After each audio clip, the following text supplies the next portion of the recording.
Hey, everybody. In today's episode, it's myself and Benjamin B. We are talking all objections to Alcoholics Anonymous.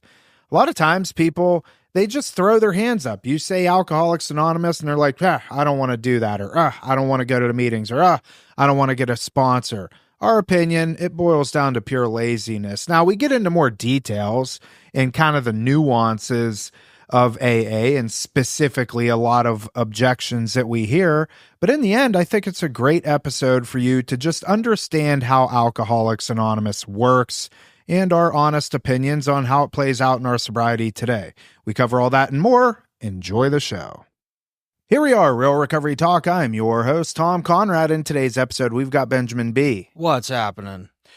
First things first, thank you for tuning in on the podcast app, whichever one that you choose to use, and thank you for watching on YouTube. In the end, if you have any comments, questions, or concerns, you can always reach us. info@realrecoverytalk.com. Again, that's info@realrecoverytalk.com, and ultimately, we want to help you turn your mess into your message, right, Ben? Yes, sir. Tonight is the night, January 6th. The Big Book study starts. So by the time this episode goes out, it will have already started, but you could still register for it and join in. It's at realrecoverytalk.com/Big Book Study, and just plug your email in. You can join at any time. That's the cool thing about this. You know, it's ever running, and once you register, you'll get the recordings from everything. So, you know, yeah, it's going to be exciting stuff, which I think ties into our topic today. Ben and I were talking earlier, and objections to AA. Let me say this too, because the holidays just ended, and what I've noticed, there's been a handful of people that have relapsed who had a decent amount of sobriety time under their belt. Right. I don't know if you would call it sobriety time or dry time, but all of them over a year. And it's, how many has it been? Probably like 4 or 5. I have to think back through the week, but I got people reaching out to me like, hey, Ben, I relapsed. And I'm like, what? But it all comes down to the same thing, dude, for the generic way of putting it, not working a program. I don't know that they ever really put the effort to begin with. Right. So that's why I refer to it as being dry. But it's like, man, the solution's right there. It gets frustrating to watch people talk their own way out of recovery. So what are some of the biggest objections that you hear when it comes to making the suggestion, hey, maybe you should try Alcoholics Anonymous? Let me explain it like this, and maybe we can get some like sub objections off of this if you listen. The big thing that I see is people are like, I'd like to try something else. It's always something that's not being, quote unquote, easily offered. Well, I'd rather do this. I heard about it on YouTube or saw a thing about it on Instagram. For instance, one that we've seen quite a bit, for instance, you know, at Rock, we do a lot of 12-step stuff. There's meetings everywhere. It's readily available. Like, it's here, you know, and it's been around forever. Like, why not give it a go when a lot of times what we hear is, oh, I want to do smart recovery. I want to do celebrate recovery. I want to do Dharma or whatever it's called. What's it called? Dharma recovery. Yeah, I'm drawing a blank. Yeah. And the thing about it is, like, I'm not objecting doing those. I'm really not. But the availability of those types of meetings is less. Celebrate recovery is probably the most relevant out of all of them. But I always hear, I'd rather do this. But the reality of the situation is, I think they don't want to do anything. Yeah. Because when they get the opportunity to actually do whatever program that is, then they still don't go. Right. And that's the biggest issue. And, you know, as far as objections go, it really boils down to your readiness and your willingness to change. And I think that it doesn't matter what program you decide to do, whether it's Dharma, Celebrate, Narcotics Anonymous, AA, Smart Recovery, your willingness to change is something that plays a part in that. Now, I don't want to make that a blanket statement, though, because how many times have we seen people enter into the treatment process / get introduced into AA, and they don't want nothing to do with it. But because they keep showing up and they keep going, things start to fall in place a little bit, right? Hang on, what's that saying? I don't know if you're going to know this, but if you bring something will follow. If you want to get something out of it, bring something to it. Well, yeah. That's a simplistic way to put it. It was something more. Anyways, go ahead. I think what ends up happening is people overthink it, overanalyze it, when in reality, like you're saying, when somebody just shows up because they have the time on their hands to do it, they end up finding out what it's actually about. They have this preconceived notion of what they believe, like, for instance, AA to be or NA to be. And then once they actually dive into the program, they realize it's generally not what they thought it was at all. One of the big rebuttals is the whole higher power God thing. And the thing is, it's like, and I understand where these people are coming from. I do, because when I showed up to Alcoholics Anonymous and a funny little story. I went to, first time in treatment, I was 20 years old. Went to a place called Recovery Resources down here off North Lake in Palm Beach Gardens area, North Palm. And I went to my first AA meeting with them, and they went to say the Lord's Prayer at the end, and I walked out before they started. Well, we're gonna end with the Lord's Prayer. Everybody stand up. I just walked out. And one of the guys that was a client confronted me in group. He said, "I saw you walk out on the Lord's Prayer, this, that, the other." And I said, "Yeah, dude, nothing. I got no other problem with the rest of the meeting but that." And I didn't want anything to do with it. And the group facilitator was like, "Well, you got to respect where he's at." Like, he wasn't wrong. But at the same time, I wasn't open-minded to the fact, nor did I know at the time what the whole higher power God thing was actually about. Like, I can have my own understanding. It didn't have to be what I was taught in childhood or any certain religion or whatever the case is. Like, people grow into that, yes. But that's one of the big rebuttals, man, is like they have this idea that they're going to pray and all of a sudden all their problems are going to be fixed. There's what I love about the big book of Alcoholics Anonymous in particular, and the green and gold for NA, stuff like that, is going through the actual step work, in particular steps 4 through 9, where you look at the psychology behind it.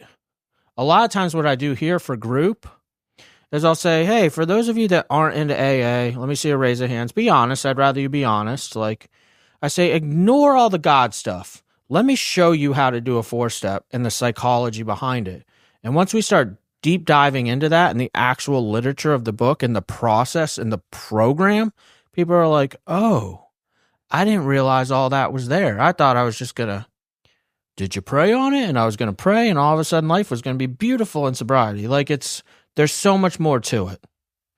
That's why I like when we had Russell Brand on, and why I think his book is so relevant, because it really, and he even said in that podcast that he wouldn't have probably wrote that book today out of respect for AA and the book. But I do think he wasn't giving himself enough credit, in the sense that, like, those first 3 steps, a lot of people get hemmed up on, and it doesn't have to be anything more, anything less than, I just know that I'm not God. I don't know what's best for me in this very moment. I am not the one, like, I've tried, because most people, when they try and get clean and sober, they genuinely try and they genuinely want to, but they can't. And really try and kind of self-will their way through getting clean and sober. And it doesn't, 99.9% of the time, doesn't work that way. Something has to intervene. So those first 3 steps can be very simple, in the sense that I know I'm not sure if what type of God is out there or what type of higher power, but the one thing I am sure of is that I'm not that. So let me give you an example too, where, for instance, my own personal experience, and the big book makes this clear in a roundabout way. I'm very much summarizing here, but in the Agnostic chapter 4, it talks about how the big book says it's meant to be suggestive only. Like, in other words, chapter the agnostic in particular talks about like Bill would take what he liked and leave what he didn't like. And for me, steps 2 and 3 are very spiritual in nature. They're as God as you get in a 12-step program. I quote unquote did them with my sponsor, but I didn't do them. Right. I basically went from step 1 to, all right, let me just walk through this BS step 2 and 3. Did step 4 through 9, which made sense to me. Because I did those, 10, 11, and 12 made sense to me. And then it was later in my sobriety, 2 and 3 made sense to me. Steps 2 and 3. That makes sense? So, like, people need to understand that just because the steps go in a certain order, which I believe they're in order for a reason, don't get me wrong, but my own personal experience was I didn't have the mental capacity to grasp steps 2 and 3 until I did the rest of them. Well, it's like the saying, faith without works is dead. You know, you had faith in that moment, even when you're going through steps 2 and 3. And it might make sense for us to say what steps 2 and 3 are for the people that don't know. Step 1 is... we admitted we were powerless over alcohol, that our lives have become unmanageable. Step 2 is came to believe that a power greater than ourselves could restore us to sanity. And step 3 is made a decision to turn our will and our lives over to the care of God as we understood him. Correct. How proud of you are me right I know. now. I thought you were going to make me do it, and then I was like, all right, Tom's nailing 2 and 3. Damn right. But the point I was trying to make is steps 2 and 3, faith without works is dead, right? We've all heard that. I'm the same as you. And I had, you know, in the group that I kind of started going to meetings to and stuff, they were a little kooky. I had to do the 3rd step prayer, and I had to like get on my knees in front of a whole group of people, right? And they all like laid their hands on me and stuff. And it wasn't like, I was like you, I did it. Okay, I did it. Congratulations. Everybody's cheering, hooting and hollering. But I didn't really grasp it, you know? But the faith, and I'll just finish this thought. I had faith that something was going to change, right? Mm-hmm. And I kept that faith throughout the process. And ultimately, things started kind of lining up the way that they were supposed to. Faith without works is dead. Because I had the faith, it allowed me to continue to move forward through steps 4, 5, 6, 7, 8, 9, where all of this stuff started becoming revealed to me, which is the working aspect of it, which allowed me to then, okay, now I understand. I want to give an analogy, but I want to piggyback off of what you just said and ask you, when you were doing that step work, what the hell else did you have to do with your time? I mean, I you know, a lot. I could have gone to the beach. You were living in a halfway house. I could have gone to the beach and, you know, chased tail around. I could have, you know, gone to the mall and, you know, blew whatever money I had. I could have, you know, sat on my pity pot and pour mead and pour mead and pour mead, but I didn't do any of those things, Ben. I did the step work and I did it as it was outlined in the book. Well, all those other things sounded nice, except for the pour me thing. My point is, dude, is it drives me nuts because, like, we have a case here right now. It's his second time with us. Didn't want anything to do with AA the first time. Didn't want anything to do with AA the second time. Tried Smart Recovery. Showed up there. Found out it wasn't everything that he thought it was going to be. Went back to AA with like, oh, yeah, I went ahead and I just deep dove into it this time. What I'm getting at, though, and now he loves it all of a sudden. He's only like 2 weeks into it. Now he loves it, but my question is like, bro, you're sitting in treatment.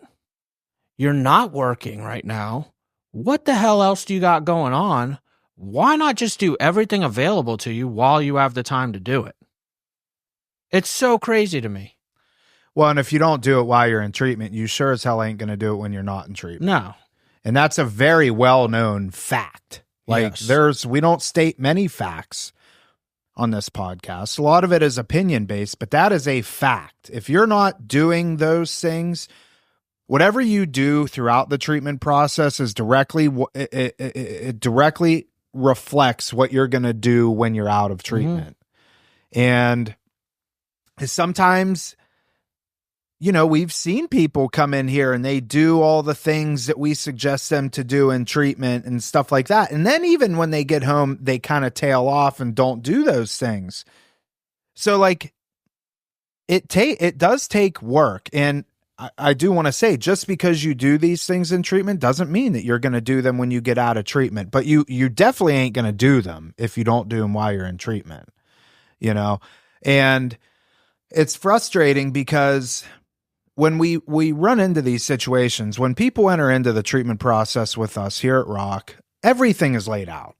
I mean, we have not reinvented the wheel. We don't have a specific medication that we give somebody that alleviates cravings by 97% and gives you a 24%, increase in dopamine levels. Like none of that stuff. It's very systematic. We haven't reinvented the wheel. All people are required to do is show up and be willing to be open-minded, be honest, and be willing to do some work. That's it. And if you do those three things in conjunction, do the things that we suggest, because we know better than you. We do. I mean, well, let's just call it what it is. It's just like if I wanted to hire a personal trainer, I'm going to go to somebody that looks like Ben versus somebody that looks like me. Between Ben and I combined 30 years of sobriety. If you want to get sober, maybe listen to what we say to do. But for some reason, people think that they know what's best for them when it comes to alcohol and addiction, drug addiction. And it becomes one of these things where they're too smart for their own damn good. Well, there's an old joke. People will say, they come to treat you, ask them like, hey, what are you going to treatment for? To work on myself. I just look right at him. I said, you've done enough of that. Stop working on yourself. Let somebody else work on you. Right. I was wondering where you're going there. I'm like, well, yeah, they are going to work on it. But yes, let other people work on you. Yeah, you've done enough damage. Yeah. Let somebody else come up with the plan. So some of the biggest objections are obviously the higher power aspect of it, which we covered that. Just know that you're not God. Go ahead. I had another one. Yeah. Because I knew we were kind of running short on objections there that we've gone over thus far. The other one is I don't like meetings. Yeah, of course. So here's the thing you got to look at. Meetings, the myth bust, are not AA, like as a whole. Right. The whole point behind the meetings is so that you can meet somebody that's been through this process, that you can potentially ask to sponsor you, that can take you through the step work. The step work is the AA program or NA program or CA program or Celebrate Recovery. Essentially, you're going there to find one person that sticks out to you that you'd like to guide you through this. And then you have other sober supports. I say one person, but that one key person that you're going to latch onto, and they're going to show you exactly what to do as far as the work goes. Because I can't blame people. Like, one of the big objections, let me know your thoughts on this. Because I understand this. When I was in early recovery, if I showed up to a meeting and one of the speakers, and let's just say, for lack of a better way to put it, wasn't a very good speaker, and the majority of their share was about their drug use. Yeah, I was running the streets in Philly, man, and dealing kilos of fentanyl and Yeah. and the track marks on my arms, you could still see them from 10 years ago, like, made me want to use at times. You got to keep in mind that's people and not the program. The speaker screwed that up. You can't condemn the whole thing because of a couple experiences where an individual. Don't miss the beauty of the forest. Don't be diverted from the beauty of the forest because of the ugliness of some of its trees. Oh, that was good. That's from the big book. Is it? Yeah. What page? It's chapter The Agnostic. It's one of the pages on the left. Oh, okay. So it'd be page 45, I think. Okay. Yeah, it'd be an odd page. Yep. No, 44. It would be page 46, I think. Oh, an even page. I wonder if I'm right. Where'd the big book go? It's right here. Well, while you look that up, I'll speak to that. Meetings, I think, are extremely important. And the reason I think that meetings are extremely important are because of the community aspect of it. When we go to meetings, and for me personally, in my recovery now, when I go to meetings, it is more or less to just meet new people. But in the beginning, I needed to have solid relationships. And I think a lot of it boils down to people just kind of being, again, I think it's an excuse. When people say, "Oh, I don't like the meetings," well, I don't know. I personally think that's an excuse. I don't, because now, if you're a complete isolator and you're always somebody that likes to isolate and stuff like that, well, then maybe that's the case. But, it's the other saying, Ben, half measures availed us nothing. A big portion of our sobriety is reliant on other people. Yeah. And so if we're not going to go to meetings, and I referenced this in a podcast not long ago, you can give me a big book. I can work the 12 steps on my own inside of a locked room. I will drink again. I guarantee you that. I guarantee you, if you give me that big book and say, Tom, go into that room, lock yourself in that room, work these 12 steps, which I would be able to figure out because it's laid out in the book. I could do it by myself. I will drink. Because you need people in your life. You need community. You need to have friends and stuff like that. And to talk about your analogy with the speaker and them spouting off, that happens. That happens all the time, unfortunately. But that's where I think it falls on the shoulders of the people that are inside the meeting. Yeah.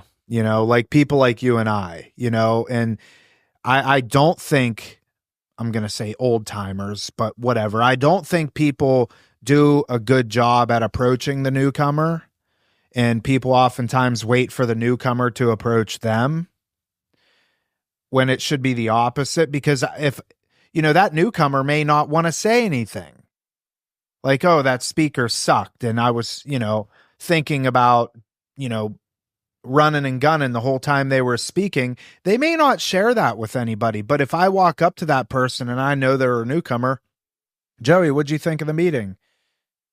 He may tell me. And then it's my responsibility to tell him, Joey, listen, grab him by the hand, take him, get a cup of coffee. Let's hit another meeting tomorrow. We'll go somewhere else. You know what I mean? Something like that.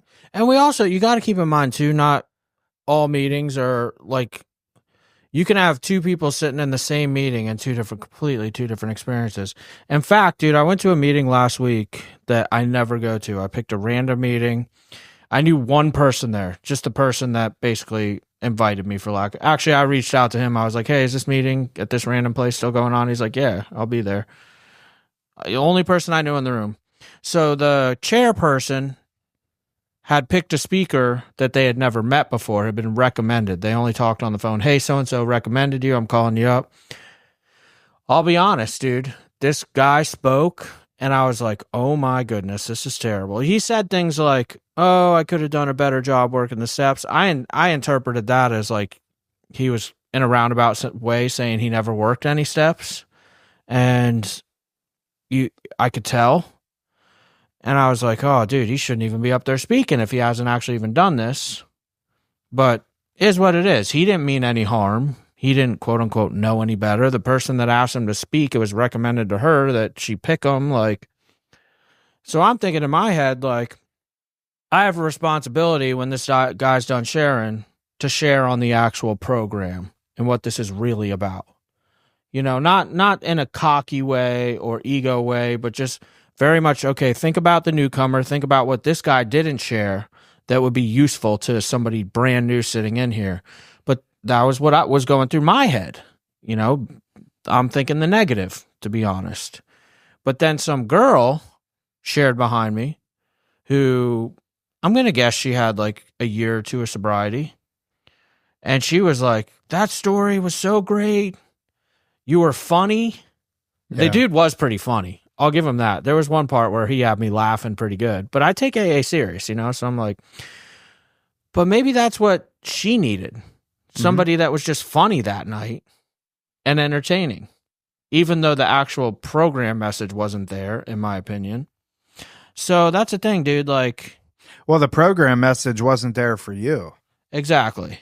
But it was inspirational for her. Right. So that's my point, dude, is like, you can get something out of every single person that speaks. It's not cookie cutter.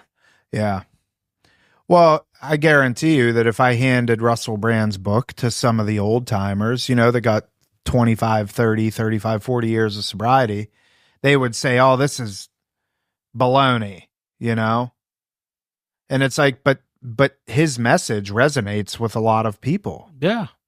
And that's the thing with this, some members inside AA can give AA a bad name, and that happens. But we're made up of human beings that are flawed, and we have character made up defects. Of alcoholics at that. You're right, So, but yeah, meetings is a big objective. Higher power is a big objective. Doing the steps is a big objective. But in the end, dude, I think it just boils down to pride, ego, laziness, just not beat down enough, and we have a guy that's going to be coming back to us.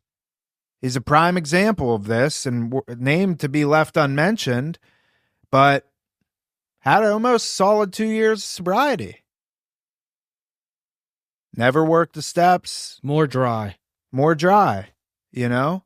or would sprinkle in meetings here and there. I think more to say that he was doing them, but made something else completely his recovery, and ultimately, is out drinking again. Yeah. And he was always of the type that always had it figured out. Well, if you have it figured out, then why are you drinking again? And the hard part too is that it's somebody that like I really, really care about and love as a human being. Yeah. And he said to me, he's like, dude, I don't want to be like this. And he wasn't in the right mind space. I'm going to talk to him about it later, but like he wouldn't have been ready to hear it, nor would have been beneficial for him to hear it in that moment lying in the hospital. But it's like, I'm like, dude, I know exactly why you're still like this. You just weren't ready to hear it then. You're not ready to hear it just now. But I'm hoping he's ready to hear it in this next couple weeks. Next 2 or 3 weeks. So timing too, man. Yeah. I want to talk about one more thing. This whole idea of not being able or not mentioning AA on podcasts or whatever the tradition is, radio, press, and film, which Eric has a great debunking of. And we're not even going to go into that. But somebody on the podcast recently referenced that because I think they slipped and said something. Yeah. And I don't personally hold that opinion.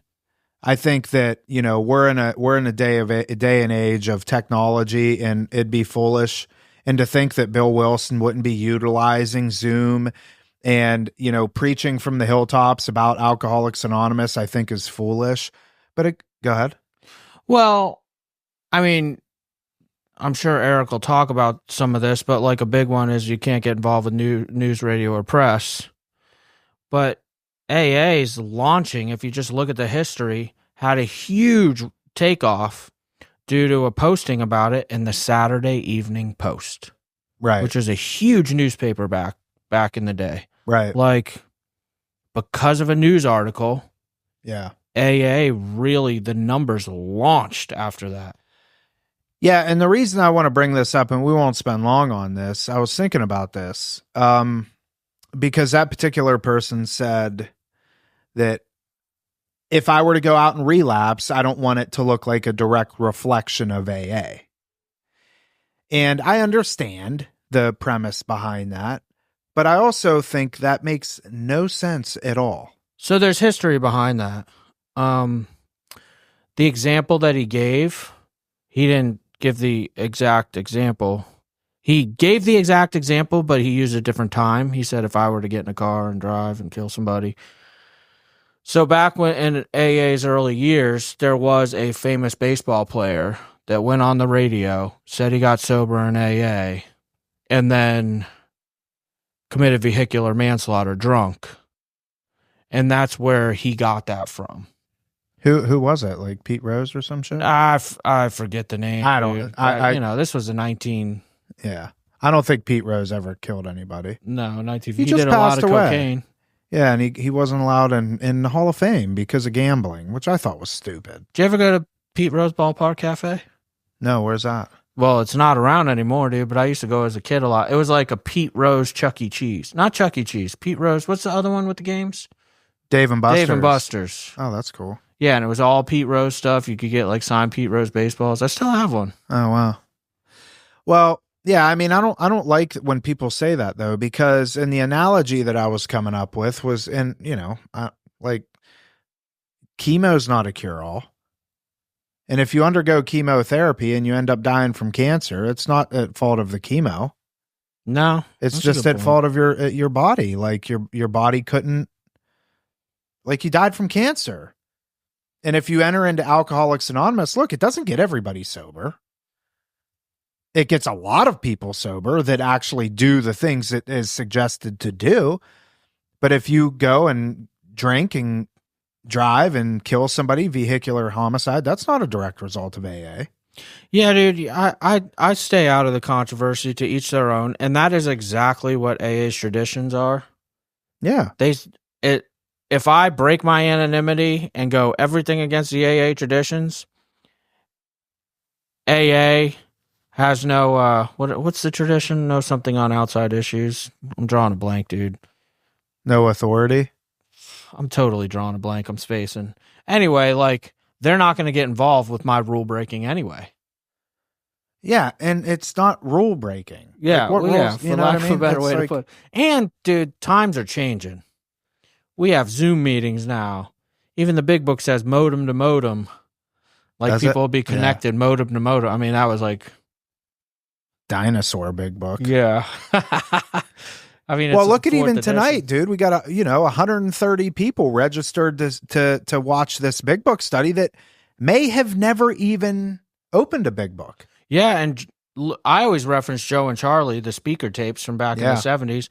Going back to your example about Russell Brand's book, Joe and Charlie changed my sobriety, man. Yeah. What if they didn't do what they did? I could tell you right now, my sobriety would be different than it is. Because I always credit Joe and Charlie, big book study tapes they're like from the 70s, for so much of my knowledge and recovery. The majority of my knowledge and recovery. That's not, you know what I'm saying? I have all my personal experiences working in the field and all that. But if I had to credit one source for the biggest percentage of knowledge, it would be the Joe and Charlie tapes. There you go. So Joe and Charlie tapes, go check them out and join our big book study tonight. You still have to, join it for next week. RealRecoveryTalk.com/big book study to register. All you got to do is this is going out after? Well, yeah. Oh, gotcha. Yeah. Gotcha. This is going to go out right. in I follow. a week or maybe, or a couple days. Eric is so excited too, dude. Oh, dude, it's kind of annoying how so excited he is.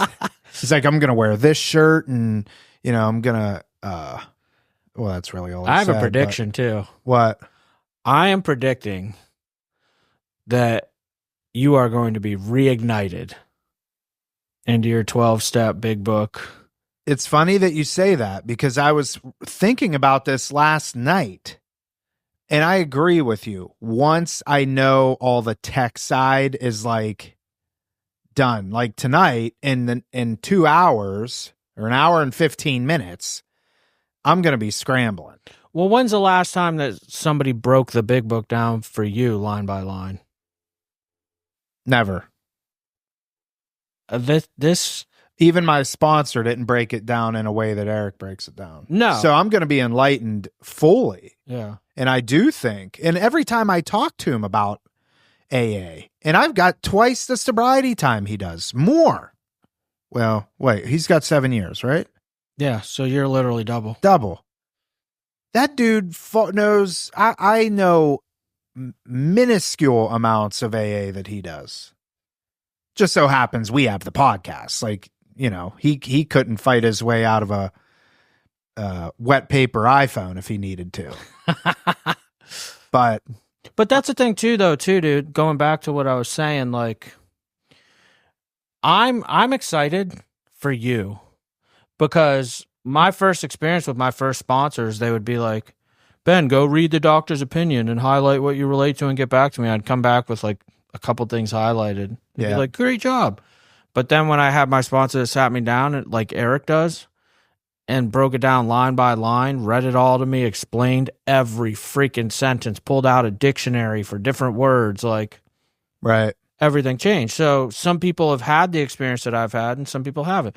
Like, dude, I have to accept the fact that tons of our clients here have sponsors that say, go home and read the first 4 chapters.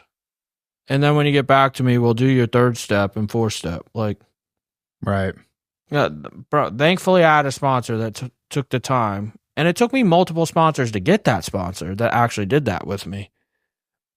Yeah. I'm excited. It's going to be fun. So, yeah, tonight and probably next week, I'll be working the kinks out of the technical side. And plus, I have to like monitor the comments and like, you know what I mean? Because we're going to have like Q&A afterwards. So I'm excited. Do you think I should allow people to ask their questions like legit, like via the microphone and voice them? Or do you think I should just let them type their question and then I tell it to Eric and Eric answers it? I've seen both. I watch. You have? Yeah. Other people have done this? No, not with the big book. Oh, okay.